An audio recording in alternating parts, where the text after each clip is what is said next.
Right, and welcome back to the podcast. Today's guest is Mike Chadwick, former paratrooper, former Special Forces Support Group operator, now business owner, Hyrox competitor and coach. Mike, welcome to the show. How are you doing? Thanks for having me, mate. I'm very good, thank you. Right, I wanted to get straight into this because we spoke yesterday, and on a previous episode, we'd kind of floated up this idea that a lot of people join the military because it's what they've wanted to do their entire life. Civvies tend to think a lot of people join the military because they had no other option.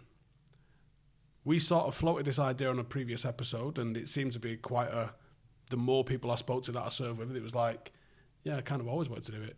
You're about to debunk that the very next episode, aren't you? Yeah, so back then, I did not join for Queen and Country. It was literally to get the most money in the quickest possible time. College wouldn't offer me that, and no job would offer me the amount of money that the army would offer me. And then I joined the parachute regiment in particular because they just so happened to offer me an extra £200 a month if I passed. Again, it was a no-brainer to me. I'd done absolutely zero research. I had no idea how hard the parachute regiment would be to get into and how it was slightly different to everyone else. So that's where it went. And yeah, so I had no intention of serving the country. It was literally to put food on the table for my little sister back then. That was it. It was as quick as possible to get the money in, and that's why I survived. I don't know if Queen and Country would have been the front of mine or quite a lot of the others actually, but it was almost like wanting to do the job, not necessarily to serve. I think maybe all of that concept kind of comes a little bit later. What was the circumstances that found yourself in terms of getting that? Because I know that, obviously, from what we spoke about yesterday, sort of 10 onwards was a bit difficult for you. Do you want to go into that a little bit? Yeah, so I when I was 8, 9, 10, so we'll go a little bit further back. So my dad was a soldier as well, and we travelled around the world with them.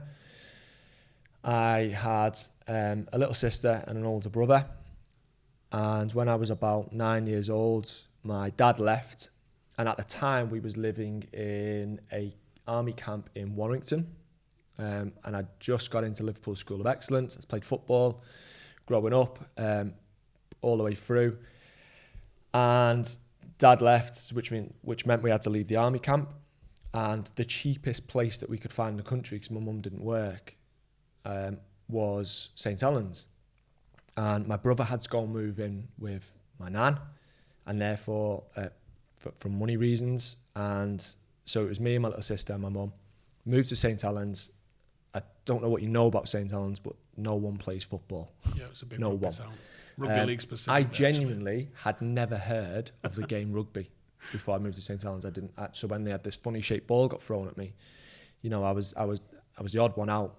And we moved multiple times in St. Helens. Again, whatever the council would give us, we was beg, borrowing, stealing. My mum was now trying to hold down like 3 jobs. She ended up being an alcoholic, then lost all her jobs. And so therefore it was up to me to put food on the table for my little sister.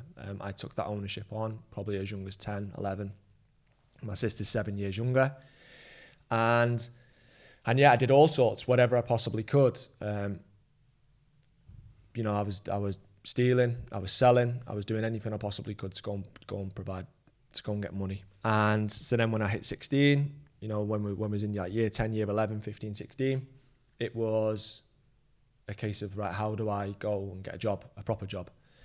And that's where the army came about. And I thought, I'll do that. And that's where I then looked into it, and someone said about the paras, and that's why as soon as I possibly could, at 16 I was meant to go to the Army Foundation College, which I'm sure we'll come on to later, where I went back there as an instructor later down the line.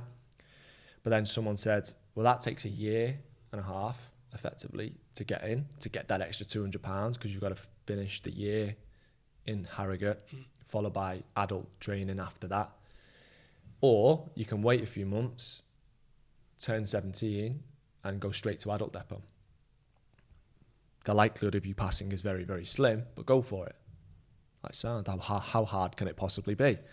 So 17th birthday, off I went, turned up, and yeah, stood there side by side to 64 other grown men. And yeah, I remember getting my first pay packet. It was about 850 quid. Sent every single penny home, and I did. And I thought, this was so shit. It was so tough. It was so hard. I was holding on for dear life. I was probably the worst out of the pack. But I was growing in stature and significance as it was going on, because the money kept coming. And every month I'd get more money in my bank that I'd never seen before. And I was like, I'll do another month of this. I'll do another 4 weeks. I'll do another 4 weeks. And before I knew it, there was 9 of us left at the end who managed to pass. So 9 out of 64 made it. And I put it down to, I've wrote a book on this. I put it down to having a strong why. And ultimately it was, if I failed, then we didn't get paid. And if we didn't get paid, then my sister didn't get fed. And I took that ownership. I took that deal. I made that deal. And yeah, I ended up passing. I made it. And that's where it kick-started. Again, there was no intention to serve. I'd done no research on the paras. It wasn't through love. It wasn't through, I wanted to go and achieve something great. I did it to get money. You had an 18-year career on the back of that. Yeah, and I've left pretty much. I've just finished the reserve side probably last month. Nice. What's your relationship like with your sister now? Good. She's now got a master's degree. She's getting married. She's got a child. She's got a house. She's doing well. Do you think your dad serving affected your decision to serve? Because I can imagine having a dad leave, there must have been some reluctance to sort of following the same footsteps. The way I look at it now, I mean, that mindset came into fruition when I had my little girl in 2019. So I couldn't leave her again. So my career then spanned over working in the Parachute Regiment, Special Force Support Group, before I was selected for the Royal Army Physical Training Corps. But the para side of life was I was away for 3 weeks out of the 4.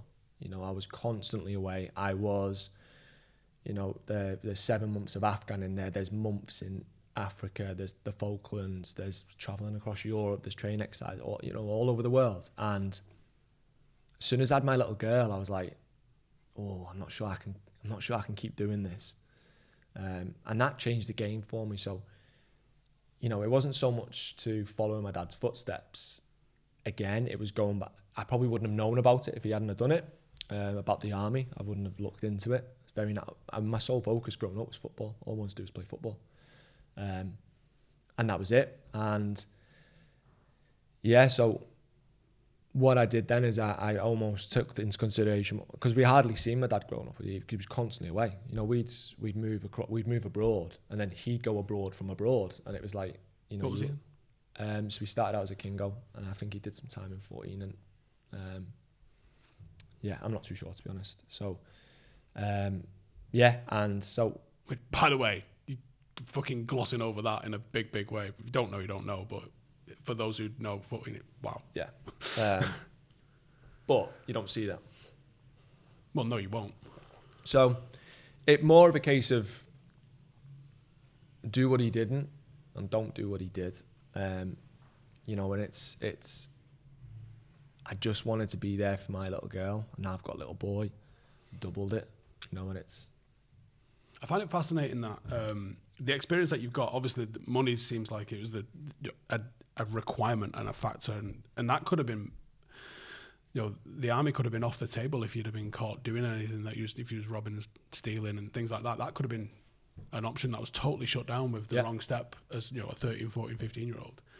I find it quite fascinating that the army was still an option at 16, having gone through what you've gone through with your dad. Like, I can see so many people having gone, well, I'm not going to do what he's done, and that includes this. Mm-hmm. You know what I mean? But it was the quickest way to make money, and that was the priority. That was the top line. So nothing else mattered, and I took it on the chin as well. One of the toughest decisions wasn't that; it was the fact that I would be away. So my mum wasn't effectively there. So my little sister at this time's like 9, 10. She needs her mum. She's not there. Wherever she's gone. Sometimes, you know, I'd be left home alone for weeks on end. You know, it's pretty shit upbringing. And I had to say, I'm going to have to leave her, knowing full well my mum's not consciously okay. but we need money. What year did you join? 2007. And two para deployed, what, 2008? Yeah. So you was gone through basic and then deployed almost immediately. This is where the mindset shifted from money to service. So my first job, so I passed out a parachute regiment training in April 2008. The parachute regiment deployed to Afghan in April 2008. Obviously, I was too young at this stage. So everyone who I passed out with went. The only person who didn't stay with me for a month till he turned 18 and went. One of my best friends, Carl. My job was repats and funerals as a 17-year-old. And you know full well back then how many people was dying in that year. I was away then. I came back from Iraq in April 2008. So that was a really shit situation. You know, and we got split across the 3 battalions. Some people went 1 para, 2 para and 3 para. I was actually meant to go to 1 para, and I managed to get it changed to go to 2 para.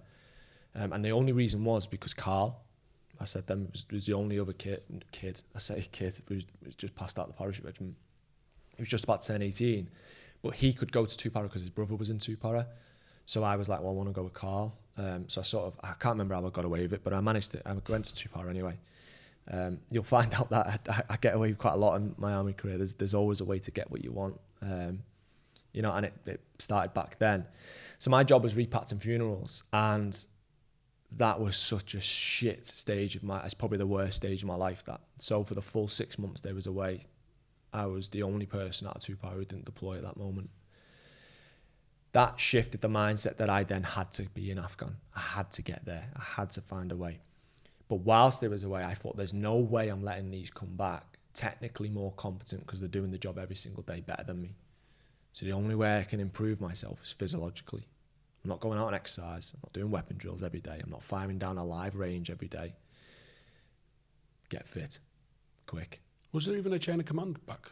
Yeah, so there was, not much, but you know, it's so that was my job, traveling up and down the country, doing repatriations and funerals, which was tough. And then so I managed to then deploy to Afghan, I think about 18 months later.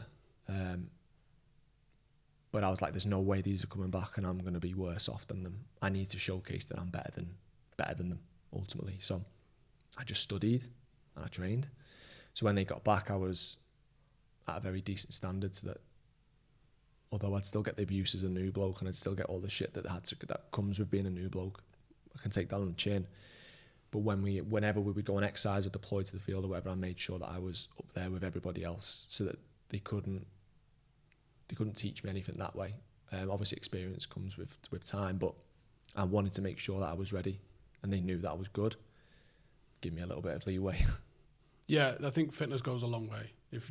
If you're not struggling at the back, you kind of do get left alone a little bit. The focus of all attention is going to end up at the guy that's getting in the jack wagon. Yeah, and especially in parachute regiment, I imagine as well. It's a little bit more emphasis on fitness than everywhere else in the army, I would say.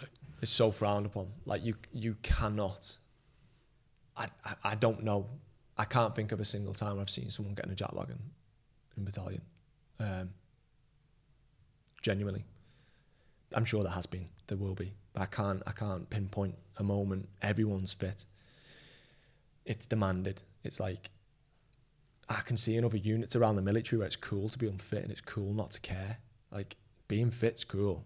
Being good at your job's cool. That's. I've never seen that. Yeah, and it's like, I can see places, especially in the corps, it's a little bit more not as important, but it's still frowned upon. I don't know if I'd say it's cool. There's people out there, mate, who think that it's okay to not care, and you know, I've worked with multiple units across the military, and it winds me up significantly, especially because I've came from that background where everybody's fit. So the ability for me to get on the PTI course was like, I don't even know. Well, I do know how I did it. I did it because I didn't get a report one year from one para, and they basically said, "We're so sorry. What do you want?" And I was like, "PTI course." And that's how it kick-started. Well, I was going to ask, how do you stand out amongst a very fit unit to get on that? Because I can imagine the competition for that is severe. You don't. There's some fit boys in there, mate. There's like abnormally fit human beings in there. Like, so I do like the Hyrox stuff now, and I genuinely think like there's 50 people, there's more across every unit in the military. There's like 10, 15 people who would walk into that elite level in their first race because they are ridiculous. I know a couple of people in the paras who, if they just tried it, they'd be up there with the very, very best, you know. And it's like, so how do you stand out amongst them? And ultimately I did, because I got what I wanted, because something went wrong. And so I basically skipped the pecking order. Because you can imagine, everyone wants a PTI course. Everyone wants to go on selection. Everybody wants the next, and everyone's capable of going to do that. So for me to be able to jump the queue and go and do it, you know, it set me on a path that I probably wouldn't have had access to. Get any aggro for that? No, because I was fit. Whether I was the fittest, probably not. Because I was fit, like, it was, oh, Mike's going on the PTI course. Because the army is a place where you do have to earn everything that you get. And if you are perceived to skip the queue in any way, there's people that will say stuff and absolutely look sideways at you for it. Yeah, and I think the paras are one of the best with that, especially, mate, you've got to earn scrim in your helmet. You've got to earn the tattoo, or a certain type of tattoo. You've got to earn the type of smock you wear, or can you get new kit, or how good your webbing is, or, you know, everything, every single thing is earned. And every company within the paras has a different level of what you need to, how you possibly go about earning it. So I didn't get any stick for it, you know, but I got it, and I went and did well on it, and then it put me on a path to where I wanted to go. Again, I had no intention at the stage to go down the PTI route. I wanted to go on selection. All training was geared towards that. And the sole reason why I ended up in Chadwick as a PTI, where the parachute regiment trained, so where I was all these years before this, was I was due, I'd passed back, and I was due to go and start selection in June 2014, I think it was. And I got taken off selection about 3 weeks before, because they wanted me to be a 2IC in the jungle.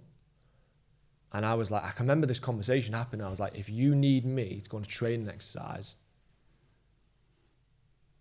the paras are in big trouble. If you need me as a lance jack to go on his training exercise, we're in big, big trouble here. Like, how am I the only person to go this? Everything's set. My kit was packed. Everything was good to go.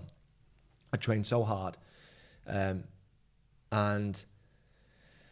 yeah, and I ended up falling out with the boss over this, so much so that it was that bad. He was like, right, I need to get rid of him, send him up to Chadwick. And that's how it happened. And I ended up in Chadwick as a PTI, as a punishment almost. And I was like, cheers, this is great. Was that part of depot or part of P company? But I had both. I ended up doing I wasn't part of it. I was part of depot, so I was a PTI up in the gym. I did a bit with P company as well, but the start was a PTI in the gym. And again, it's meant to be a cushy posting as well. Or it's meant to be one that you end up promoting on the back of as well, isn't it?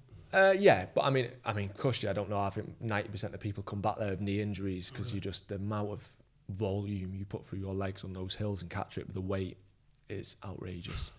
So anyway, I got sent up there and I thought, right, plan still selection. First thing I'd do a couple of years here. Do a couple of years, go back on selection, stay fit, stay able. Well, you're doing hills, aren't you? Yeah, and I thought, right, there's no way I'm sitting still whilst everyone else is getting 2 years on me in the paras. Again, going back to that mindset, I can't let anyone beat me here. So 2 years, what am I going to do? So I signed up for a degree. I didn't tell the army I was going to uni. I didn't tell the uni I was in the army, and signed up for a full-time degree. And I thought, literally, I was sat there playing Football Manager one minute, and then I thought, oh shit, I've pressed send and I've sent my application to uni, and I was like, I'm in. Full-time uni? Full-time uni. How the fuck was you going to do that? Yeah, I don't know, but I did it. and yeah, and do you know what? It started this love for fitness and coaching. Like, so you've got to imagine now, I have got a full-time degree going on, so I'm getting all the theory and academia that you can possibly imagine. But on top of that, I'm getting all the practical output of between 50 and 200 people a day. I'm getting more practical and academic reasoning of physical development in a month than what most people get in 10 years. And I'm doing that for 2 years straight. Every day. And motivated individuals. Motivate every day, implementing theory into practice, taking what I'd learned the night before. I'd binned every external influence in my room. I had no television. Football Manager was gone. I had a bed, a desk, a laptop, and a series of books. I was the most boring bloke you can ever imagine. But from like a job point of view, no one could come anywhere near me. And that's where I'm like 24 years old here. And that's where I got pulled into a room one day because obviously the stuff I was doing, I started changing little bits. I couldn't change away from the CMS at the time. But within my sessions, I was just changing stuff. Warm-ups were getting slightly different, more specific. Running drills were getting more specific. Right, so you weren't running around in circles, swinging your arms around? Weren't running around in circles, swinging arms anymore. I was starting to change the game a little bit. Dipping in. And someone got pulled into rooms like, listen, we need to change the whole system in Chadwick and we want you to help us. Sound. So we rewrote the training syllabus there for physical development. I was part of that. And then it was like, you should seriously look at PT Core, you know. Like the way your direction you go and everything, like you know more than what most people didn't have a degree at this point. And I was like, I'll look into it. I literally went on PT Core selection in the January because the hot water was off in Chadwick. And I thought I'll go to Aldershot and get a shower. That's genuinely how I ended up on selection. I had no idea what I was doing. They had this thing called mufti, which I'm sure grey trousers and like a black suit. I had to have a parachute regiment tie. I remember ringing someone saying, what the fuck is mufti? Like, what is this? I need all of this gear. And I was like, mate, you need to square me away, mate. And this guy was on probs or just finished probs or something. And it was like, it's class 1 course. So he squared me away. Now, before this, my mum had took a serious downturn. And I'd spent probably 4 months off back home looking after my sister. So I wasn't in Chadwick. I wasn't doing anything. And at the time, my mum was in hospital. And going back to, had uni into my practical output. Because I was off, I wasn't getting the practical output. And I thought, shit, the best way that I learn is by doing. So I was learning in the night, I was reading it, and then going trying and delivering it the following day. That's how I was learning it, cementing it in my mind. So I sat by my mum, and my little sister's in school, sat by my mum all day, and I thought, how am I going to do this? So I started Instagram, and that's how social media started. I started posting what I was learning with a military twist on it. So it'd be a picture of me holding a weapon system in Afghan. You spend 100% of your time on one leg when you're running. This increase, I don't know, like from a physics point of view, force increases with the load you carry. And I'd go down that route, biomechanical analysis on what it looks like, load carrying. No one had been doing this type of shit. And I started calling everyone the tactical athlete. That's how that came about, which I trademarked back then, years and years ago, before it was even a thing. And that's how Instagram started. And all of a sudden, Instagram was just going up and up and up. And then I went back in the January on the Monday. And I can remember, as soon as I got back in, they was like, mate, you're on PT Core selection next week. And I'm like, or Sunday. And I was like, shit, I completely forgot about that. I thought, I'm not going anyway. But then the hot water went off and I was like, oh, do you know what? I'll go. And that's when I was like, I haven't got any of this stuff. So I turned up and absolutely bluffed this week. And I realized there and then, you can get anything you want in this life if you just know a little bit more technical about everything than anyone else. So no one knew more about the body than me. I knew nothing about policy. Everything that you should have known to go on PT Core selection, all about policy. It's all about what the testing criteria is called, what all of this is, everything. And I was like, I know none of that, but I know the body. So I bluffed it. Isn't it a pretty ninja course as well? Is it 9 months long? The course. So once you pass selection, you then go on a 9-month long course, which again is that's where I met the guys now that I own multiple businesses with. So everything I have done up to this stage has been through mishap and misfortune. It's been through and even getting on this. Even getting on this is, it's just everything I've done, I've taken the shit situation and made it better. And just by knowing a little bit more than most people do. So for the civilians watching, when you go on to the physical training instructor core, or is it the Army Physical Training Core, and it is the full title of it. There's sort of, in my opinion, or my knowledge of this, there's two pathways once you get in the core. There's like a physio sort of route, and then there's like almost like a gym manager sort of route. Is that correct? Yeah, so there's three routes. So you've got just your like gym manager route, so just like stay down the route of delivering. You've got an exercise rehabilitation instructor, and you've got an ATI, an adventurous training instructor. So you can go down one of the three routes. So the rehab's the physio route. So my plan always was, as soon as I got onto probs, I was like, I love the body. When I started that 9-month course, I was in my final year of uni. I had just got married. I was building my house, and my mum was like pretty much gone now. She'd been in and out of induced comas. It was a really shit situation. She died a couple of years after that.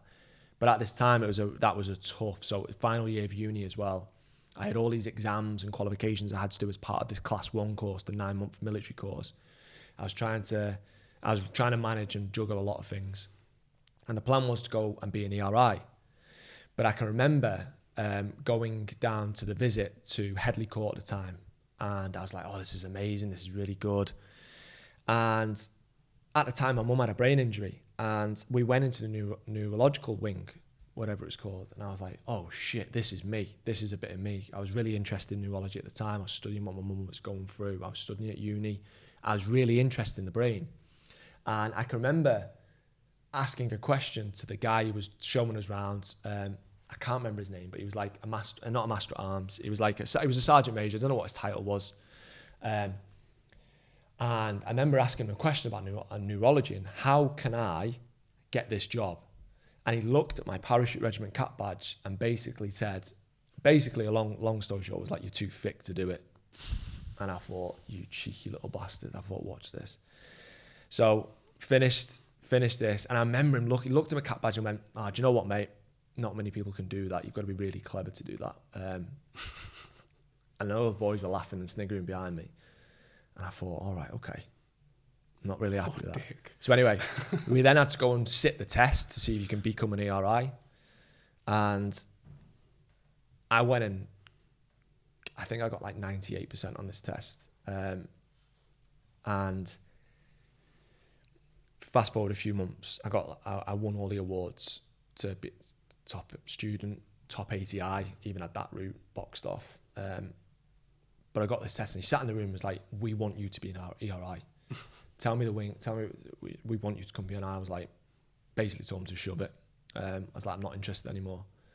And he was like, why? And I was like, I'm not clever enough. I'll leave it at that. I had no intention of being an ERI. What I did though is when we finished is I went and studied the ERI syllabus. So when the boys went on the ERI course, I got them to send me every piece of work. So for the 6 months they was there, I thought, I'm studying this. So I don't want the job, but I'll make sure I know more than this guy who told me I'm too thick. So I studied it like the back of my hand, whether it was sliding filament theory, whether he was understanding any sort of anatomy and physiology that was beyond what I'd already had. I thought, I'm studying this to make sure no one knows more than me. And again, so I ended up going down mainstream, which it was called. And because I got top student, I got my own unit straight away, which was the engineers. And that's where I redesigned and redeveloped. Which engineers is this? This was, what are they called? We call them the geeks. It was... Airborne lot? Nah. I can't remember what they're called. They're basically the guys who go and like measure, like sniff the grass and stuff and tell you that you can put a fob. Surveyors? Yeah, all that type of stuff. Yeah, I can't remember what they're called. I don't know where they're based either. They are based in Chilwell. All right, yeah, so it is geeks. So on top of the Engers, we had their pre-deployment training was there as well, so I looked after them as well. And then we had 7 Brigade HQ. So I was in the eyes of all the bigwigs. Redesigned everything, changed everything. With Brigade, I treated it like you could, because it was so busy, I was like, you can book in a one-to-one session, basically. I'm not having that you have not got time. My final bit in uni was on time and how it's irrelevant to people's success. So I basically sent that and said, you have got time, I'll make time. I created all these things like looking at people's meters per second, calculated how the distance around HQ and camp and stuff, and basically made people personalised, individualised training. redesigned that, won some awards there, brigadier commendations and all sorts of stuff. And they was like, right, we want you to take that. I want you to do that for Harrogate. There's a problem in Harrogate at the moment with too many injuries. I went there, did that, got sent there straight away. And then whilst I was there, that's when the Paras said, we've got a serious problem. We're probably going to shut down the junior soldier entry. The pass rate's really bad. And it's costing us too much money. You've got one shot at it. Can you do something with it? I was like, right. Give us a bit of context on what that is. So obviously we spoke earlier about, so Harrogate is the foundation college. If you try and join at 16, you still can, but you have to do essentially like a version of sixth form. Is it MVQs that they do there? Yes. And within that, you can choose which unit you want to go and join. So across the whole of the army, you can go to any unit. Yeah. Now, some people choose the parachute regiment. Now, the likelihood of you passing that is so low. If you go back to me starting, as soon as I was turned 17, the guy in the centre, recruitment centre, basically said, "You go for it, mate, but you're probably not going to pass." So at 16, when you turn 17 after a year in Harrogate, you then go up to adult entry depot. Now, at this time, you would do 1 year in Harrogate, and you're getting taught all these skills and drills by another unit. So the rifles will do something different to the Scots, and the guards will do something different to the Gurkhas. You know, everyone has different things the way they do. So you could be getting taught by an engineer, then go up to Paras, and you got to like untrain that and retrain again. So Harrogate's 40 weeks. Yes, we say a year just for ease of maths. It's a year long, and it's not trade specific at the stage. You then join parachute regiment training. Is it week 20? No, at this stage it was week 14. Right. Which is, so you skip phase 1. So they treat Harrogate as phase 1. Yep. After week 14 in adult entry depot, you go to phase 2.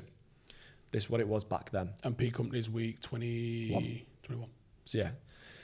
So you've got 7 weeks with the adults. So week 20, week 21. So you've got 6 to 7 weeks, depending on where you set him. No one passes. You know, so it's a waste of money. So they spent 1 year getting paid by the army, getting taught all this stuff, go to Chadwick, spend 6 to 7 weeks. Majority of these people then leave the army. Yeah, they don't rebadge. No, because the parachute regiment is very, very like, it's either us or no one. We hate everyone. Everyone's a hat. You know, and you basically gets drilled into you. You know, it's, you either want this or you don't. You know, if you've got a second choice, you may as well go to it right now. There's no second choice there. So all of them leave. So the value for money, when you look at it from a business point of view, is awful.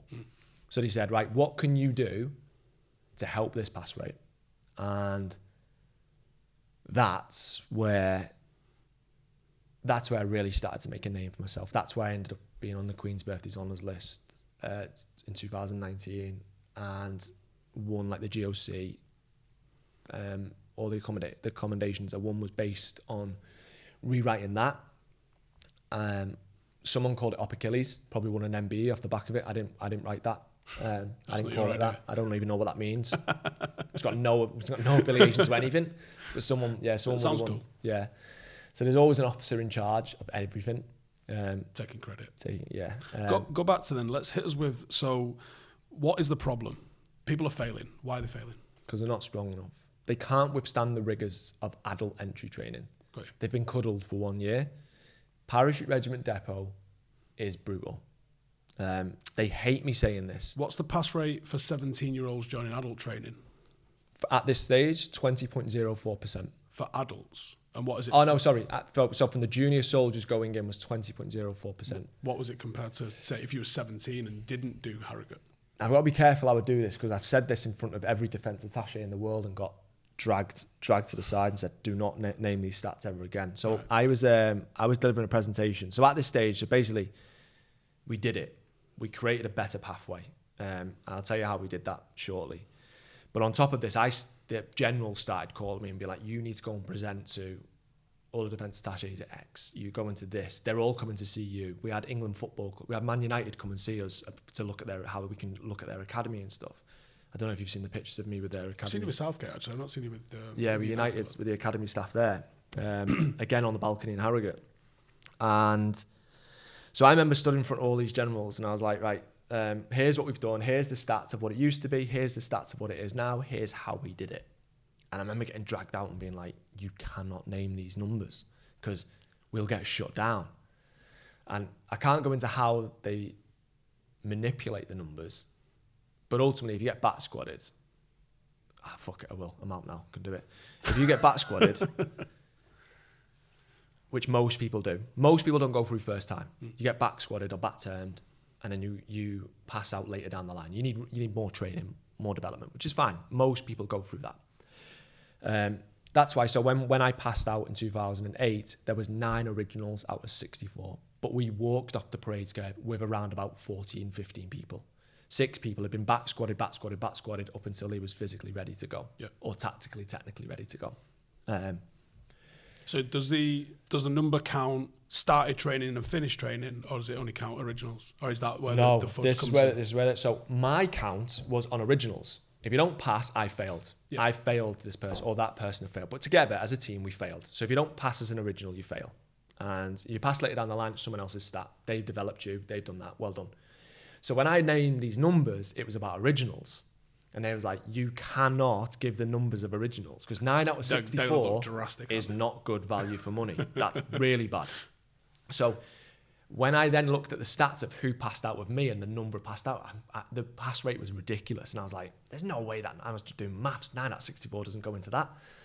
So the way that they do it is that let's say you pass out 2 years later, which happens, so someone who got back squatted from me in 2008, but they pass out in 2010, they become one of my numbers.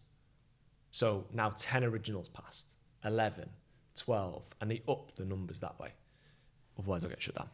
I don't know how many people are going to listen to this, mate, but it's changed now significantly. But back then, these were the numbers.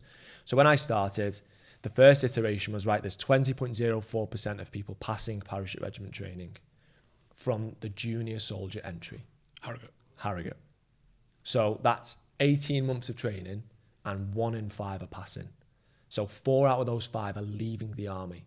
So 4 out of 5 people, 80% of people have cost us this and are leaving at every single time. And when you factor in how many wash out in the recruiting process, because that's an absolute shit show at the moment, versus the ones who turned up, got a pamphlet at the careers office and never, you must be looking at single digit percentages, like ridiculous turnover. Then thinking of how many people leave in Harrogate who are under the parachute regiment cap badge before they even start that. So I then first iteration, we started this thing called Op Achilles, and the way that we did it was, right, I can't change at this moment the common military syllabus, which was 14 or something. I redesigned that later on. I can't change that at this moment in time. So it was like, you can't eat into time in the day, and you can't change the program of what they're doing every day because they're doing it as a collective. So I was like, right, early nights, early mornings, late nights. What is the failure? Is it injuries or fitness or both? Both. A mixture. Starting with fitness. Their bodies can't withstand the rigors of training. That was the title that I put down and basically said, that's what I need to change. So I ended up saying, right, the only thing we can possibly do now is you've got to give me them 12 weeks before they pass out of Harrogate so I can do a 12-week program with them. I can't change anything in those 12 weeks of what they do of their normal common military syllabus, which is their training program. So it's early mornings and it's late nights. Did you only take parachute regiment recruits? Only parachute regiment recruits. Because I needed to put them into a room and say, right, you lot are different. And if you're not, you won't pass. And I was like, right, but here's the score. You've earned fuck all at this moment. You are no different. So at this moment in time as well, they're cutting around camp. They get given the parachute regiment cap badge with the green backing. They're cutting around, like saying we're better than you. And I'm like, you've done nothing. You are in for a big shock. Because that's what happens. They think they're better than everyone else. They turn up to depot and get spat out within minutes because they're like, oh shit, this is an upturn in training. You've done nothing. But I need you to believe that you're an athlete. And I started calling them athletes, tactical athletes. And you know what happens when you call people athletes? Yeah, like them. They start behaving like them. So here's what we're going to do. We're going to train, and we're going to do it in silence. You don't tell anyone outside this room what you do. You don't talk to anyone who's not in the parachute regiment about being in the parachute regiment. You are not in that. You have not done that. You've not earned anything. Everyone in this room is the same as you. You be humble in everything you're about to do. But for 12 weeks, I'm going to treat you like a fucking monster. I'm going to treat you like an athlete. We're going to eat more. We're going to train more. We're going to work our ass off. So when you turn up to depot, I gave them the stats. You are not going to pass. If you don't abide by it, you don't trust the process, you will not pass, I promise you. But if you trust me, I'll go all in and you will pass. So early mornings, late nights, I wrote every single person. At this moment in time, I think we had something like 18 people turn up because the belief had gone. No one was joining the paras anymore from Harrogate. So not only are we getting a 20% pass rate, we're getting a 20% pass rate of 18 people, sometimes 10 people. First iteration, we had 18. By the time I'd finished, there was 120 people starting parachute regiment depot off the back because the belief came back. And the way that we did it is I individualized trained every single person. I tested them, I trained them, and I repeated the process until we had a physical output. I was like, right, we are not going to make them, we'll make them a little bit better performance-wise. What's the one thing that's stopping them from passing? They can't withstand the rigors of training. So all I need to do is make them strong. Is this tabbing specifically? No. I would have thought that would have been the break. So at this moment in time, I was studying adolescent physical development. You got to remember these are kids. We was training them the same as we train adults. You can't do that with 16-year-olds. So at 16 as a male, you were going through like changes in maturational. For females, this is slightly earlier, but I didn't need to worry about that because no females would join the paras. This comes apparent later on when I changed the whole game for the Army Foundation College. So I studied adolescent physical development. They was going through a maturational status window. So they was what's known as peak height velocity. So at 16 years old, don't know if anyone in here has got kids at 16. They grow significantly at this moment in time. Peak height velocity. They grow at the most amount that they do from when they've been a baby. And the reason is like testosterone levels are going through the roof. They're going through puberty. So your limbs are growing. That's why they're dozy and they knock into things because they don't understand their limbs or their bodies in motion. So balance and proprioception is off. If you add load to that equation, it's a recipe for disaster. So they can't walk properly. They can't run properly. And all of a sudden we're throwing Bergens on them. So what I was doing is I was making these limbs as they was lengthening stronger so that when we did put the Bergen on, the load upon your back would tax you less because you're stronger. And I developed this taxonomy of like how what you can back squat then turns into single leg strength, which then turns into what you can carry and move forward with load. Testosterone levels are going through the roof at this peak height velocity, at this window of opportunity, I've called it. Fucking stack the boys. Get them strong. Make hypertrophy. Let's make them as strong as possible. I don't need to make them paratroopers. I need to make them strong enough so that the world-class instructors at Depot can make them paratroopers. It's not my job right now. My job is to give them a foundation of strength to develop. So we did that. It was a gamble. I had no idea. But that was my thought and feelings, my theory. I studied. I was sleeping 4 or 5 hours a day. And there's loads of like, high level theory in here, but like almost to drill it down, it's like we just need to get them a squat a little bit. Make them stronger. So, which inevitably is squatting because that's where we can lift the most amount of load. But in order to squat, I need to test their 1RM in order to work within percentages and perception from within that. Did that range massively amongst these recruiters? Yeah, 100%. So, and again, the runners who was the best at Harrogate because they could run a really quick 1.5 mile run were getting found out really early. And I was like, you boys are going to fail. You need to get strong. Here's what we're going to do. So we did this program. One of the other best things was the psychological side of life, so psychosocial. We ate pizza together. I wrote to Defence Nutrition, the naval something, and for the first time in Army's history, I managed to get that meal that the Marines get in the night time for these guys. I basically gave the science, said, here's the window of opportunity, here's what's happening, here's my plan. We need this amount of calories. They're not fat, are they? They're not coming through overweight. No, not these boys anyway. So I managed to get an extra meal, but the meal wasn't just to provide nutrition, it was to provide a space where I can bring paratroopers in. Everyone eats together. Because what you got to remember as well is when you're in Harrogate, there's 1,000 people going through Harrogate. And if there's only 20 of you turn up at training, the likelihood that you've bumped into one of these 20 is very slim. If they're not in your platoon, again, like we mentioned when I was in SFSG, you don't know anybody. So when you first turn up, all of a sudden you're looking down the line, you're thinking, I don't know anybody. That's okay at week 1, day 1 depot and adult depot because you learn as you go along. But at week 14, you're expected to do team tasks. So it's different. So I needed to get them to know each other. And the analogy I utilize is that one of the tests on P Company is the log. And I said, right, I want you to look to your left and right. You have no idea who's going to be on the other side of that log, but it's going to be one of you. And I gave numbers and stats and digits and said, the log weighs this, you weigh this. Here's what happens when you move it forward. But lo and behold, the bottom line is 100% of that log will start and 100% of that log will finish. If there are 8 of us on it, we all take a share of that log.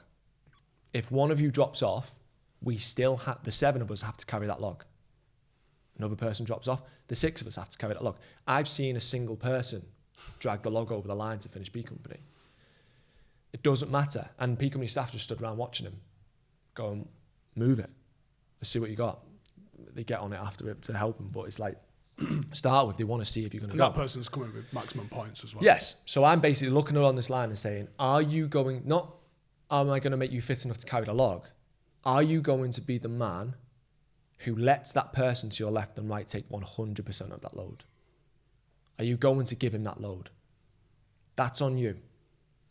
I was creating this thing where we're now in this together. So we can do it together and it's going to be easier and we can suffer together because you're not special. The pain hurts everybody. It's whether there's 1 of you on it or 8 of you on it, it hurts. Shit bust. Whether you're toggle man or you're at the back, it hurts. There's no pain like it. Same across like the stretch and stuff, which I think's worse, by the way. So I created this. First iteration, we moved up to a 42% pass rate of those people. We then doubled the amount of people that started the next stop Achilles, and we moved to 48% pass rate. We went up again, and we moved to 52. Before, the pass rate was 60%, which is the highest in parachute regiment, and the 17-year-old kids. I won some awards for that, but I think the most significant thing that when I was getting my award and I stood in front of people, I said, the significance isn't what we've done, it's what we'll be. And these guys aren't going to get injured.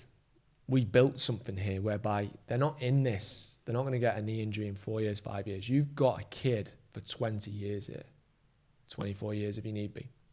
Their bodies won't break down because we've built the foundation. We've done it right. And that's the beauty of this.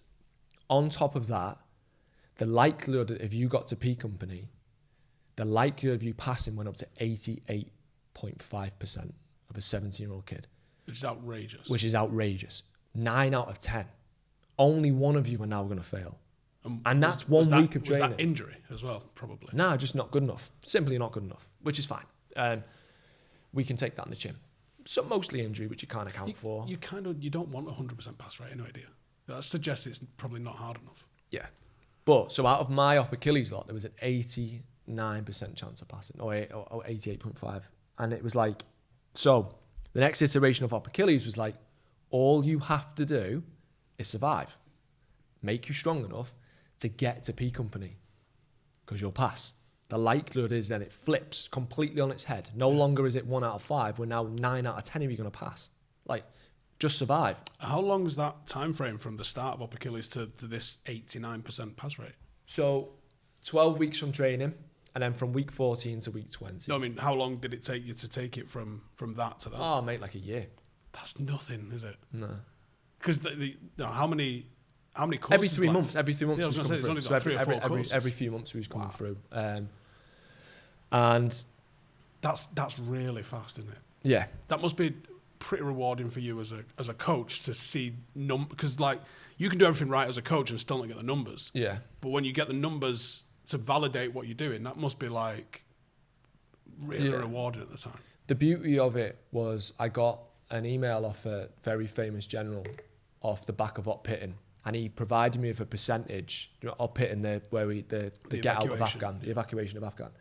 And he provided me with a percentage of how many people in op pitting came through op Achilles. And that was the feeling, that was great. That's when I was like, well, yeah, we've put blokes on ops. Holy shit, we've done a good job there. Because that's the job. The job is the operations, isn't it? And you know, and that was the beauty of it. And even now, I've helped people who went through that pathway outside of the military end up in Hereford, where they've came back and said, mate, you helped me back then, help me now, I want to go from the Paris to Hereford, make me a program. And we've done that, and it's like, we did something great, we did something really good, and then I took that learning, did it for the whole of the Army Foundation College before then asked to do it for the whole of the Army. So what did that look like in terms of putting it into the entire Foundation College? Tough, because the why isn't as strong as people join the paras of, they want to join the paras. You've stepped up, and a lot of people say, and I see this all the time, and I mostly get quite a lot of abuse on TikTok for this, which is quite funny because it's people with absolutely howling bodies or couldn't pass the physical test back in the day anyway, and normally the ones who give the abuse. But I want more abuse, by the way, if you listen to this. I actually find it, I miss that, being outside the army, the banter and stuff. So more of that, please. But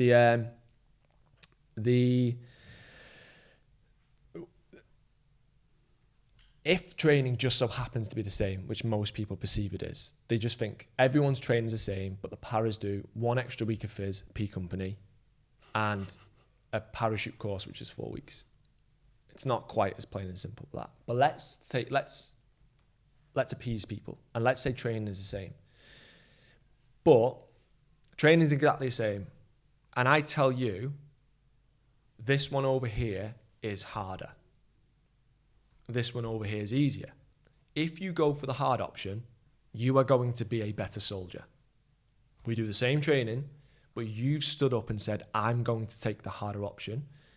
I'm going to put my house on it that you're probably going to be a better human, you're going to be more reciprocal of whatever we're going to try and train you, and you're probably going to develop a lot better than those who took the easy option. Everyone who signs up for the paras know they're going for the harder option, and therefore already they are a better soldier. They'll become a better output than most other people. I've worked with all units across the army. The top third's the top third. Everyone's good in that top third, no matter what unit you're at. But the paras don't have a bottom third. So they do, but their bottom third is the same as everyone's middle third. Everyone's top third is the same, but then it's pretty significant. Where in other units, they have a top third, they have a really clear middle third, and they have a really clear bottom third. Paras don't have that bottom. So top's the top, is what it is. But you stand up to the harder option, you're probably going to be a better person.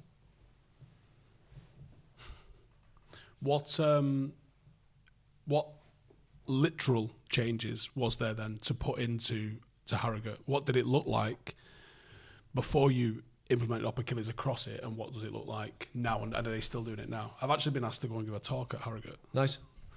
So I'll be interested to go and check out the gym and see what they're up to. Yeah, so again, it forms down to strength to start with as a foundation. What you got to remember is for some units, for some trades, Harrogate is 50% of their basic training. Right. So if you're going to go join, I don't know, the engineers, and there's a certain trade within that that's a year long, or yeah, because they do carpentry and plumbing and all sorts, don't they? So 50% if you're trade. Yeah. So why do I want to make the output standard the same as what it would be at the end of? I know at the end of like your carpentry trade, you haven't got like another physical output standard. I wish you did, but ultimately let's just make them strong and have a foundation so that we can have a 20-year career out of them. We can thrash them and we can churn out the shit, and I can send someone to the carpentry trade who is clearly fitter than everyone else, but at what cost? What have we done to their body? Good carpenters. Have we lost good carpenters? Do we need to make them that bad? That fit? So let's just create this foundation strength, and it comes down to individualizing training. It's sort of reverting back to the old way of training now, unfortunately. And the reason being is that people are lazy. What I did was hard. It was so many hours for me to go and do that. And it cost a lot of time and a lot of energy. But I made it work because I wanted to make it work. I genuinely believed I could make a change. And I had that significance of being in the paras as well. So I had this, I wanted to help them.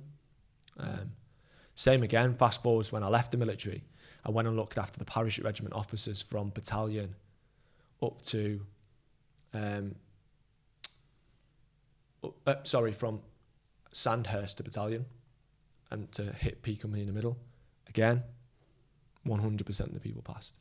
So rare, doesn't happen. So not only now we're sending junior soldiers through at a higher pass rate, I sent them all the officers. Some of them there was no jobs for because they never account for them. Well, because most people fail. What, 70-80% pass? Yeah. Right. So I sent 100% and they were like, well, can slow it down. Do you know what I mean? And it just comes down to, do you know what it comes down to? Caring. Comes down to just having a little bit of care about the athlete and creating a solution to get them from A to B.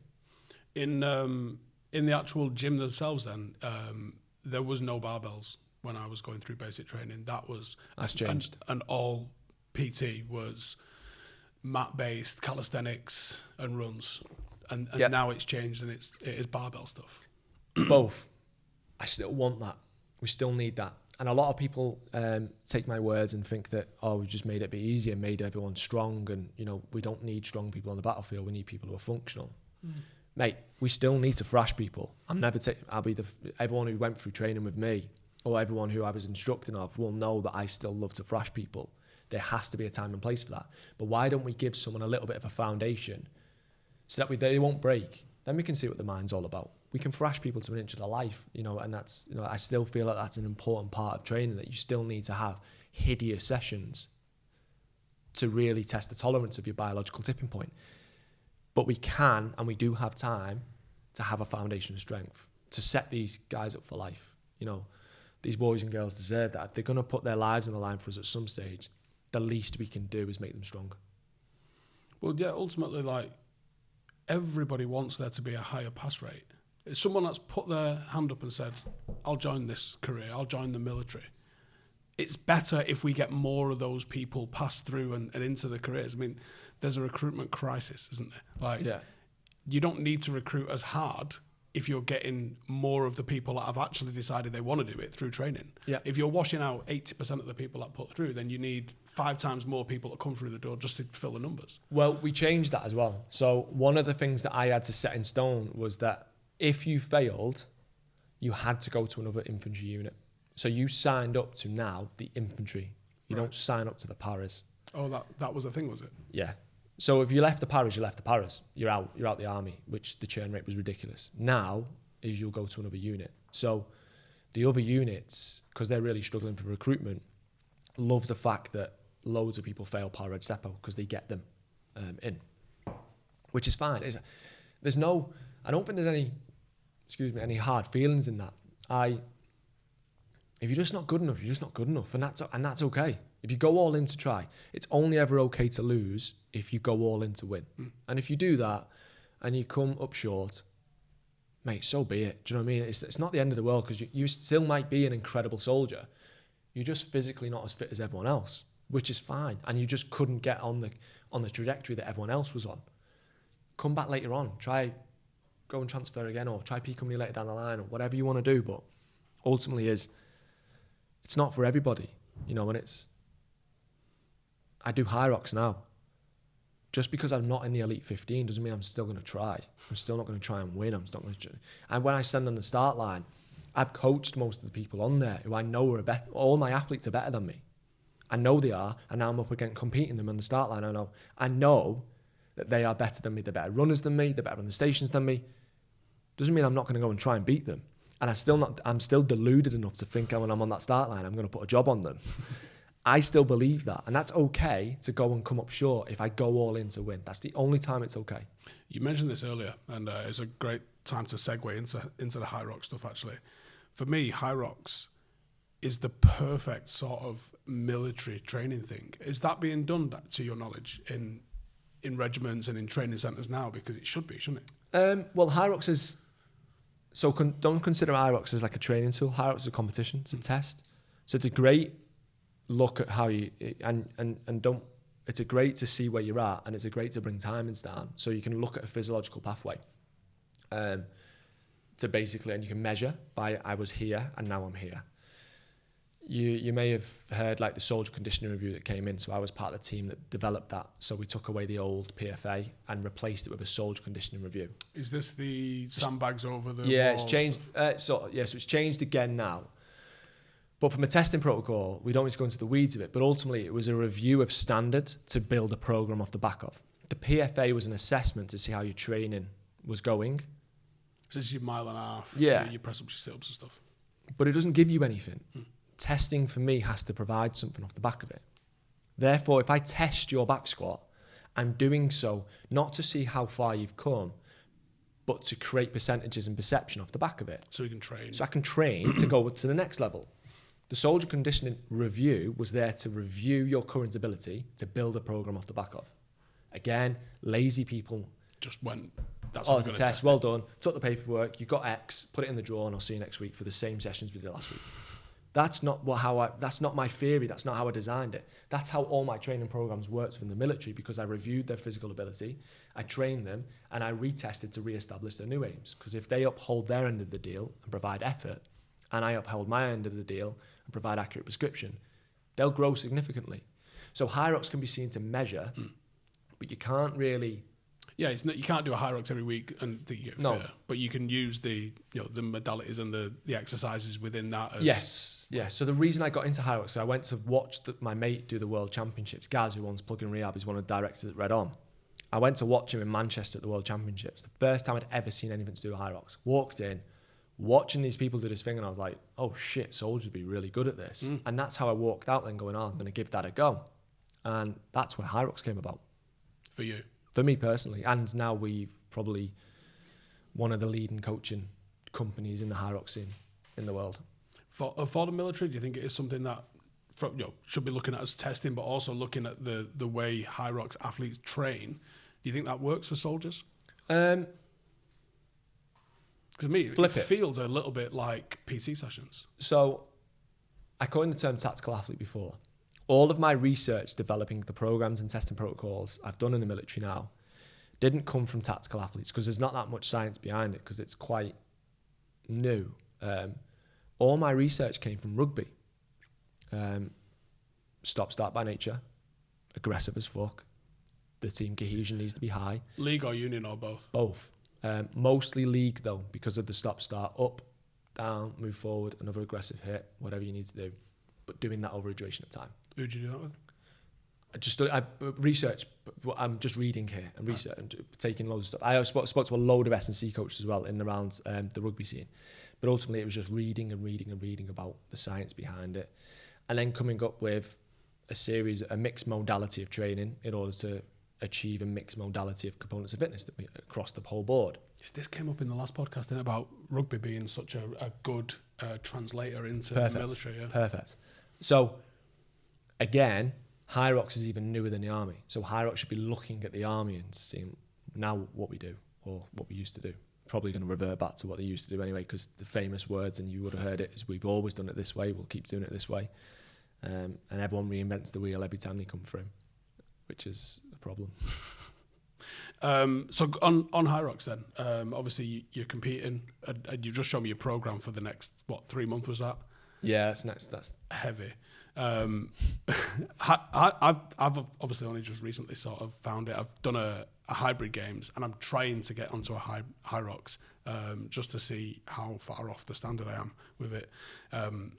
I think it's brilliant, and I think it's CrossFit obviously became this phenomenon that went around the world.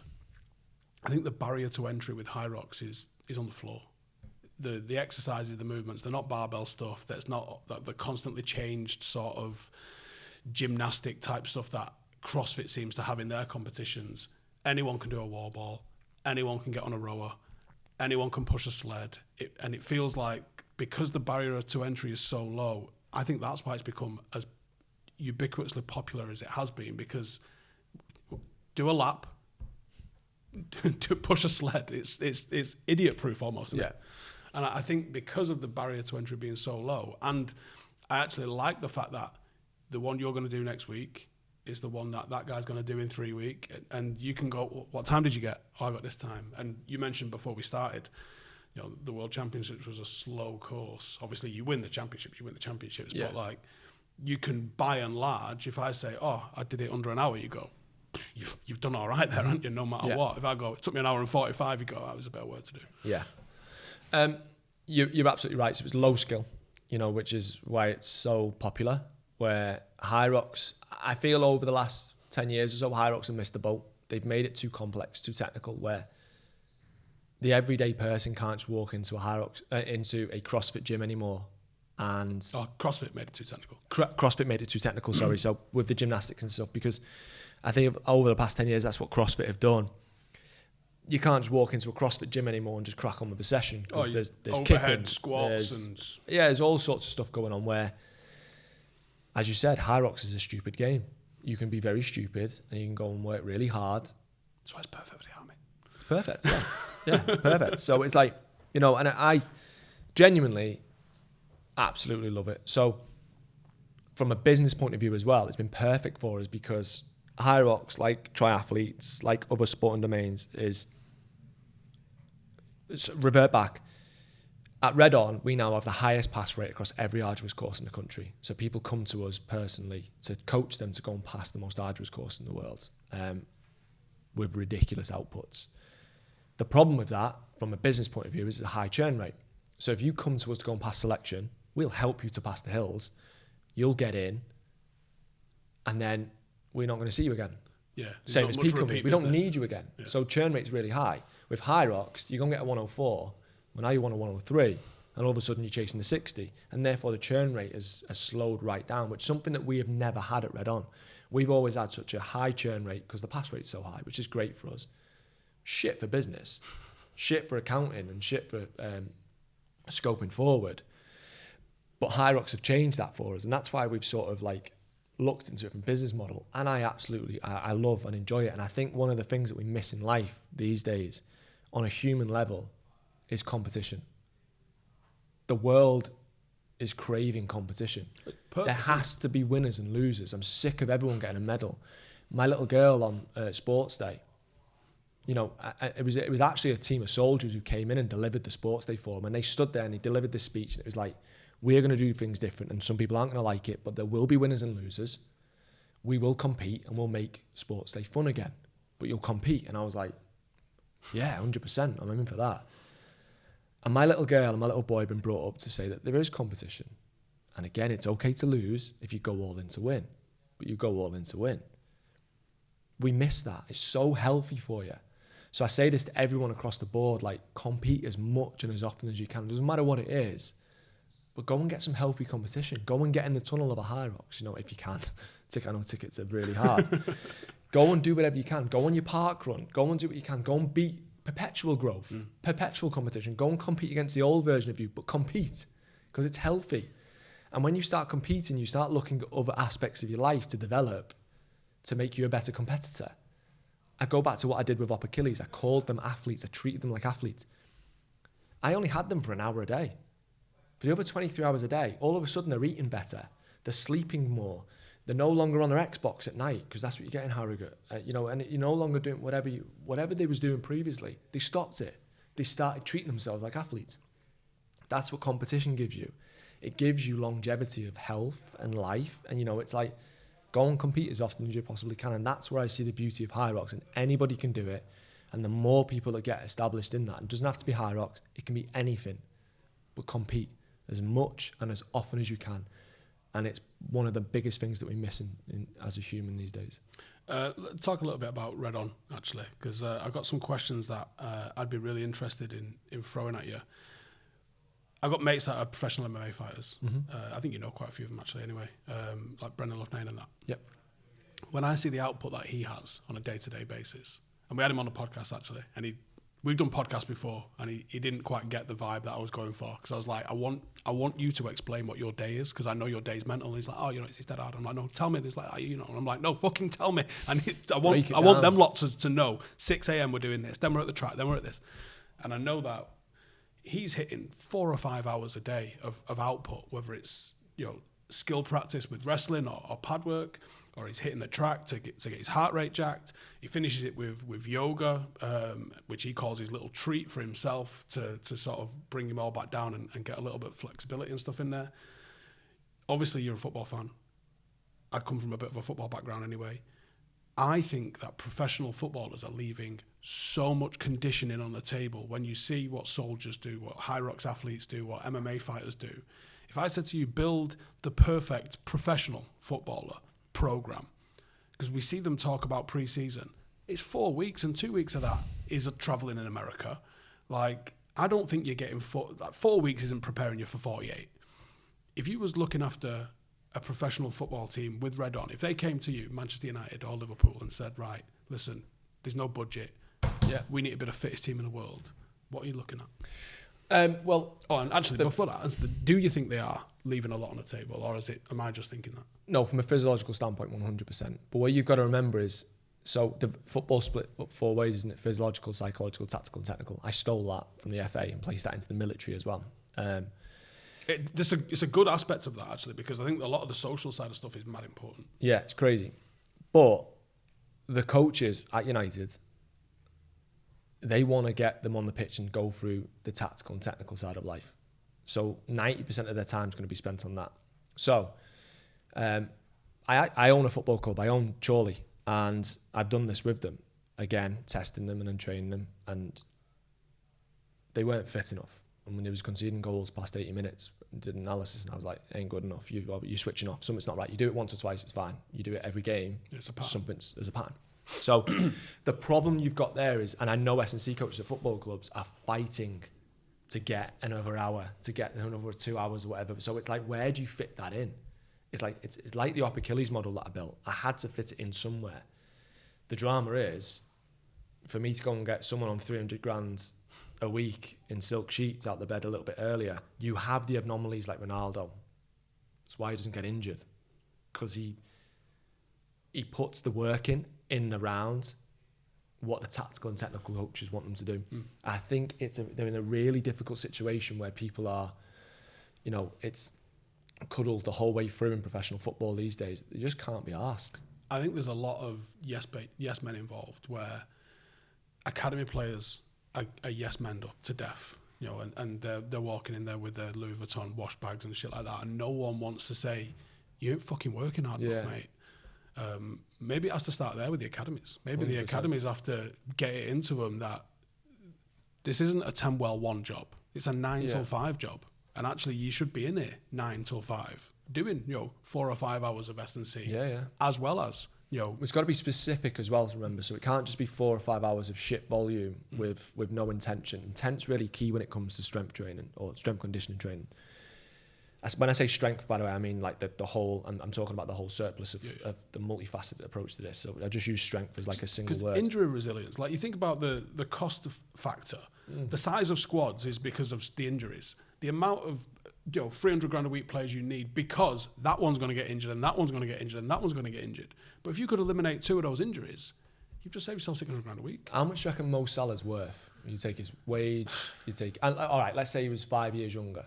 How much do you reckon he'd be worth? As a player, as an asset. So look, you own... Goal scoring asset that doesn't get injured, that plays every single week. I don't know if you can put... He's one of the most valuable players on earth. Yeah, his S&C coach is on 30 grand a year. Like, the guy looking after his left leg, which is probably worth 100 million, is on 30 grand a year. Like, it's mental. Rugby do it so much better. Like, there's some clever people out there who footballers, if they invested, like, and I'm not saying that they're bad for being on 30 grand a year, I'm not, but they've got no experience. They've come straight off a master's degree, straight into a football club. They've probably never been on the shop floor PTing anybody. And the first person they look at is someone worth a couple 100 mil and been told, and if he says, I ain't doing it, you go, well, I'm not letting you. Yeah, 100%.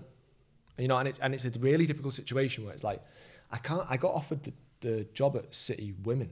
And I remember looking at it thinking, not a chance I'm doing that. The risk v reward's ridiculous. People do it because they love football.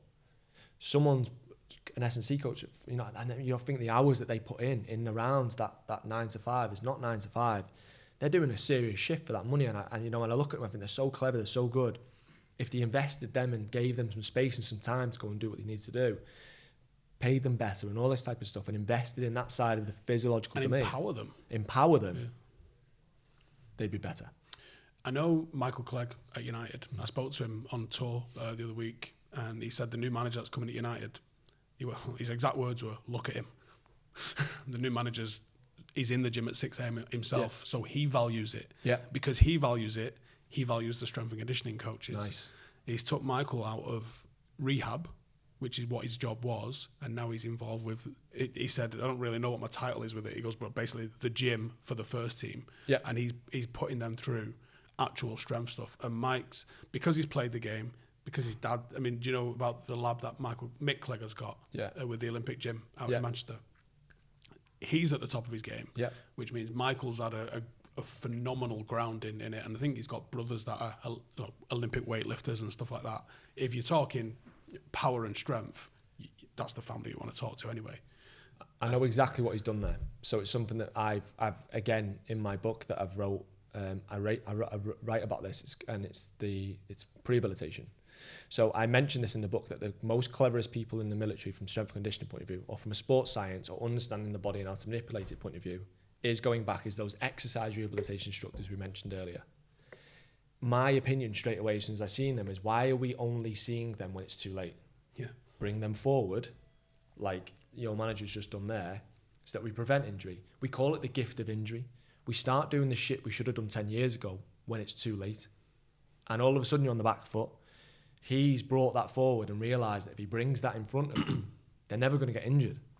And, and all of a sudden your asset becomes a lot more better. And we only look across football clubs, and you see the people further down the list, especially the bigger clubs, and normally because they've got injuries and they can't get a grip of it.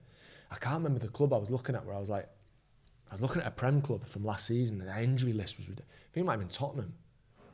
Their injury list was ridiculous, and I was like, someone's fucked up there. That can't be a coincidence. Can't be. Like, there's two types of injuries. You've obviously got a trauma. There's nothing you can do. You take a tackle, you go over on your ankle. Yeah, it's gone. The keeper comes over the top, or whatever it is. There's a trauma injury. There's not much we can do, but there's no strength conditioning we can do to account for that. But then we have what's known as an RSI, repetitive strain injury. I know all this shit because I studied it without going on the course, remember? We can prevent that. We can prevent that stuff, and we can do things that will stop you from getting, from a soldier point of view, shin splints, or from a football player point of view, like knee hamstrings. Calves, yeah. It's like there's things that we can put in place in order to mitigate away from these common injuries in footballers. But we only look at that when it's too late, So I find it incredible, and it's really clever, and it was surprised me that no one else has done it. They bring the guy who we go and see when it's too late. We go and see him because he's the best, but you see him when it's too late. So bring him in front of everyone, and you're now in charge of everyone. Make sure they don't go and see whoever's second in charge. Well, yeah, I mean, I'm hoping, selfishly as a United fan, I'm hoping, and as a mate of Mike, I'm hoping that he is successful. Yeah, he will be, 100%. Because he's a great bloke, but also because I think that mindset, and the fact that he played for Manchester United as well. Yeah. He didn't play many games for us, but he did play in the first team. I think the fact that he's played, the fact that his dad's experience, I mean, his dad was there from 2000 to 2009. Yeah. Roy Keane actually got his dad in. Roy Keane did his rehab with Mick Clegg when he had his ACL injury. Yeah. And he went, fuck me, he's meant, yeah, let's get him in. And I think he became power and strength development coach for like 9 years. Well, he'll reverse engineer everything. So I did it with Special Forces selection. So what your mate will do there, he'll know the most common reasons why people will come and see him, and he'll stop that. So he'll reverse back. So I did it with people going over the hills and Special Force selection. When we looked across the board, it was like, so when I spoke to the rehab instructor from Poole, what's the most common reason people fail selection? Is it ankles? Knee. Right. Why? Well, it's because... fucking big Bergens. knee valgus, yeah, because the weight's too heavy, so you get what's called a knee valgus, where the knee tucks in. What's the most common reason why the knee tucks in? It's because you've got a weak glute med. Let's start there. So we strengthened everyone's glute med, and lo and behold, none of my athletes who've ever gone on the hills have ever had the most common injury on the hills. Wow. ever, not once, because we just make their glute med strong as fuck. So we reverse engineered it. We looked at every opportunity, like, what's the next? Ankle. Well, how do we mitigate that? We need this. And all we did is we went, right, I know what this athlete needs, but on top of that, they're going to create daily habits where we're going to increase the likelihood of passing by decreasing the likelihood of injury. It's intertwined in the program. That's what your mate will do. Your mate will go, I know what most people come to see me with. Let's make sure that never happens over here. So reverse engineer it back. What do we need to stop it? Mate, with footballers, the value of them and the limited squad size, if you eliminate injuries, you're putting points on the table by the end of the season. Like, there's no two ways around it. 100%. So what else would you do then? If I said, right, come on, you are S&C for whichever football club, call it England ahead of the World Cup. What would you think is the needle moving thing? Would it be speed? Would it be ability to push and grind? Like, where do you think the needle mover is in football? I think power is a big differentiator in football. Power, one, because it mitigates the chance of injury. The more powerful you are, the less likely you're getting injured. So all of a sudden, we're no longer, like, you may be the best player in the world, but if I can only get you for 20 minutes, you're no good to anybody. Yeah. So I need to push that. I need you for 90. So I'd rather you be a little bit worse off, technically, but if I can get you for 90, great.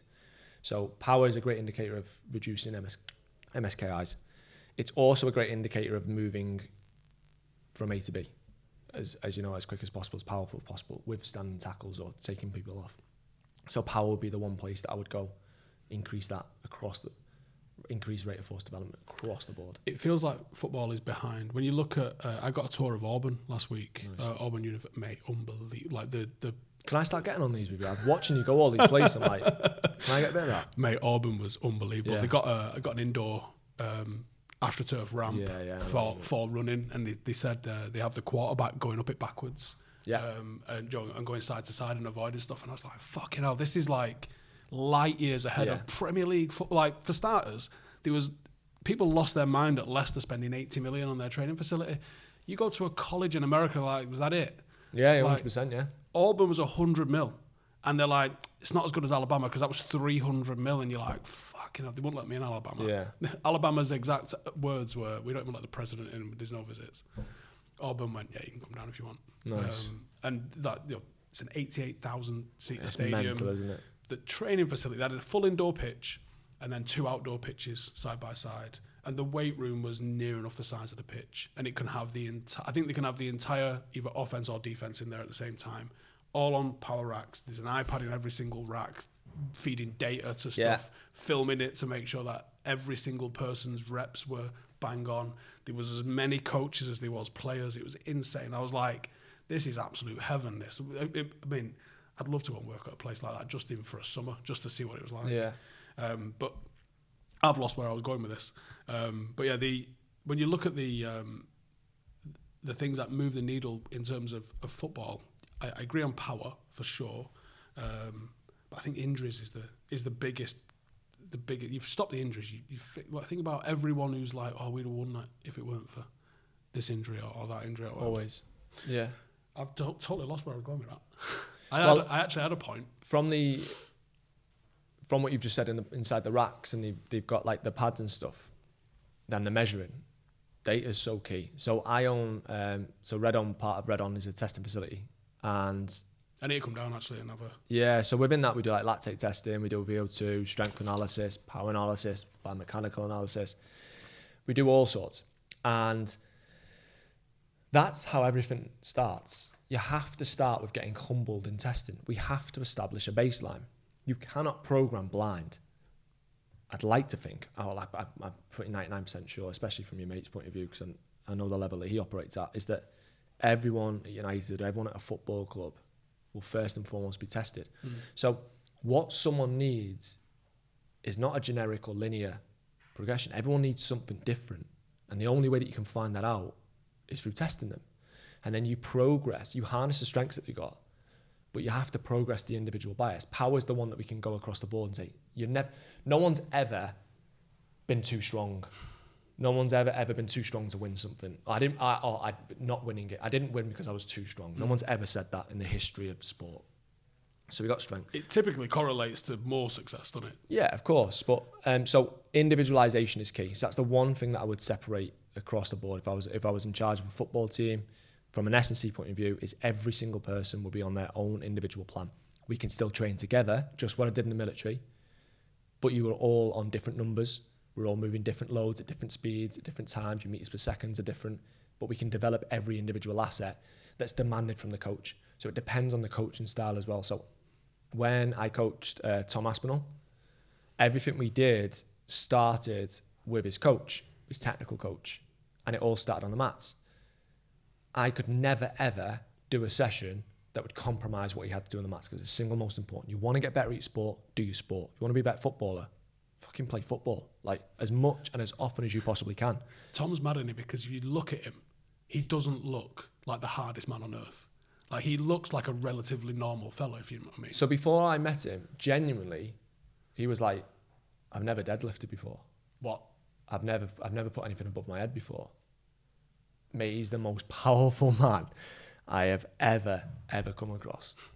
I can't remember what he put over his head when we was there. I think it was 110 that he just strict pressed and put it down. And I went, what the fuck was that? And he went, was that bad? And I was like, mate, I was like, your knees didn't even bend. Like, is that? He was like, oh, I can do more if that's not enough. And I was like, no, that'll do. I'm happy with the overhead stuff. Unbelievable. His strength, his power, everything is unbelievable. His speed is ridiculous as well. How are you improving him? What is the 1% with him? Again, it was remaining injury free. So that was the biggest one. Obviously, I was sat there like near enough ringside when the trauma happened when he went over. Again, there's not much you can do. Mate, when these guys hit each other, mate, I've sat rings and it is disgusting. Like when you hear someone get hit at that weight, it's like I remember sitting there listening, thinking, "This is stuff's breaking." Yeah, it's either hands or faces. But yeah, back to the football. Individualization is key, and it comes down from the manager's intent. So same as what I did in the military. What's the commander's intent? What does a para have to do? If he's on airborne task force, what is the output, right? Well, we need to be able to move 10 miles because the drop zone will be that. P companies are really, really good, but most people don't know about is that every test within P company is developed through something that's happened in the past. The 20 miler was the Falklands. The 10 miler was Arnhem. The log race is moving ammo to the front line. Everything has a purpose, and therefore you have to pass these tests to show that you can hit these purposeful tests that our ancestors have done previously, which I think is so cool. So it comes down, in the army, it's through the CO's intent. And in a football pitch, it's for the manager's intent. What's the intent of the season? Yeah, are we a high-pressing team that's going to be relentless? Yeah. Then we need to be a team capable of being relentless at high pressing. And individualization is key. Yeah. Awesome. All right, talk to for a little bit then. So with Red On and the testing centre, a little bit about what's going on there. So, I mean, Red On is Red On Group, and we have a series of businesses within that. One of them that you just mentioned is the testing facility. We're just about to open our second in Cheshire. Don't know when this is going to come out or if I'm allowed to say that, but I have anyway. And yeah, so when I left the military, I had this vision that I wanted to, rather than just be a PT in the gym, I wanted my own space. I started developing an online coaching business. Instagram was flying from my dining room table, and I needed to get out of it. I didn't know if I was in work or out of work. I sat there with my little girl, and I was on my laptop, and I was thinking, this is not okay. I go to work and I come home and I'm dad, and that's it. And I had to segregate the two. So that's how that started. But when I was opening the gym, I thought, I don't want this to be a gym. I want no one to have access to it unless you've been invited to it. And rather than PTs, I wanted to hire doctors and sports scientists, rehab instructors, nutritionists, and data analysis. Yeah, not for everyone. It's not for everyone. It's specific. It's unique. Originally, again, you've got a pure gym for everybody. Yeah, crack on. Niche it down. And I wanted to create a testing facility. One, from the business point of view, we're in competition with nobody. No one does what we do. What they do. It's rare. There's no one in this area, I don't think. No, especially from back then as well, a couple of years ago, it was strictly tactical.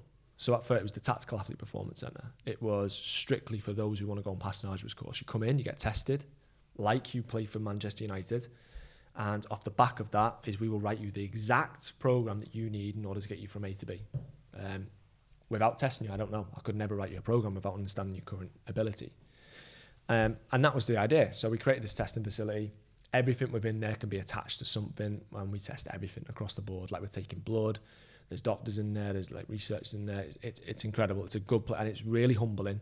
When you come in, you get told exactly what, and you know the blood doesn't lie. I've seen you absolutely destroying people on the treadmill for the testing blood glucose. Yeah, so we do blood work, so blood lactate. So, and again, we're now obviously in the Hyrox scene.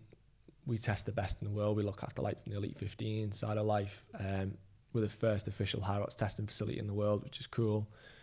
We've created the first official Hyrox testing test. The VO2 test, which is pretty cool. So we've put the world's best through that now as well. What does that test look like? So first of all, you have to establish what current ability is through testing. So lactate testing, original lactate testing, normalized. That's just on the treadmill? On the treadmill. It can be done anywhere but treadmill ideally, because we try to mirror what the activity would be. Then what you do is a series of ski erg, push, pull, run ×4 with blood taken every single round, RPE, etc. And we create measurements off the back of that, all whilst wearing your mask. Again, it's absolutely horrendous, but it's... Well, it's got to find the edge, hasn't it? It's got to find it, mate. But you know, there's some weirdos out there who just want to who just want to do it. Do you enjoy being part of that sort of extreme high-end... it must be fun to be in the lab testing at that level. It is. It's amazing. It's amazing to see some of the athletes we have in are just like, wow. But on the other side as well, and I did a post on this not so long ago, that in order for me to work at this level, in order for me to get the athletes to this level, it has to cost something. You know, you can't have it all.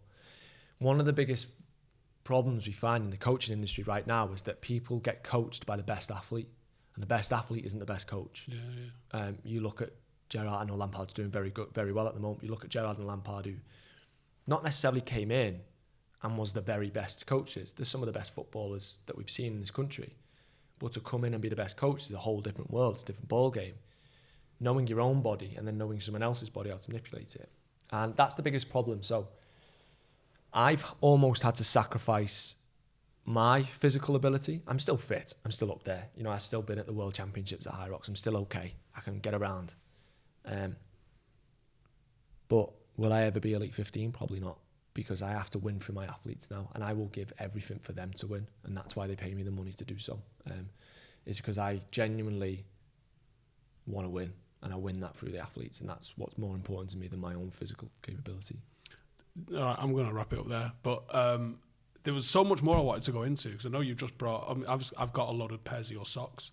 But again, it's the details, isn't it? Little small details like that matter. I know you just brought out some shorts as well, right? Yeah, compression. Yeah, so we're in the underwear market now, which is mental. So I know you're going to wrap up, but I actually built a pair of socks because a guy failed selection on blisters, and the famous words, and he's one of the fittest guys we've ever had. The famous words is there must be another way, and I genuinely created a pair of socks for this guy, which then transpired into me now got the fastest growing sock company in the country. Well, the shorts are legit, man, because I used to get chub rub bad on tabs, and I always used to end up going with cycling shorts and stuff like that. And it's a massive game changer. Like, anyone who's watching that's in the army that's not got long leg shorts, you're a fucking idiot, honestly. It's a massive factor in it.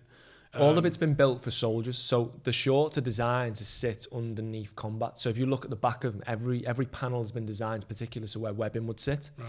So a little bit where higher. heat, so where heat would come out. The socks have been designed to be put in boots. They're only transpired into CrossFit gyms and Hyrox and sporting domains like, Wrexham wear our grip socks, right? Which is mental. You know, we've got football teams up and down the country wearing the grip socks. Like Man City had them at one point as well, and they was down in Sheffield United all had them, and it's like there was no intention. It was intention for this guy to go past selection, and now it's just grown into something which is just ridiculous. And it's happened because I split socks up like 24 different ways and went to town on it. Like I do everything, I made sure that I developed it in a way that I put so much science into something that we often neglect, and it's just gone crazy. But shit like that you fail on. Literally, you make fail on it. Like, yeah, you can fail. It went and passed, by the way, so you done. You can fail on socks. Yeah. And if you can change that, why wouldn't you fucking change that? But yeah, I mean, socks are mad important, especially when you're doing any sort of major distance. Well, mate, you go on an arduous course and I can look you in the eye and guarantee that you will not get a blister on that course. You would snap my hand off. I can guarantee if you go on a commando course, your feet will be just as good wet as what they are dry. You'd snap my hand off. You know, all of a sudden you've took one thing out that you had to worry about. You know, and then the other stuff is on you. But I'm going to cop a pair of them shorts anyway. I haven't got any yet. When they go, are they live now? they're live now, mate. I'll send you some. All right. I was going to go into all sorts more, but I'm going to leave it there because I think I've only done about 2 hours. I'm sweating my back off as well. Look at that. Told you it's hot in here. But Mike, thanks very much. This was fascinating. Cheers very much. Thank you, mate. Do you want to give anything a quick plug? Nothing, mate. I'm all right. Fine. There you go. Cheers.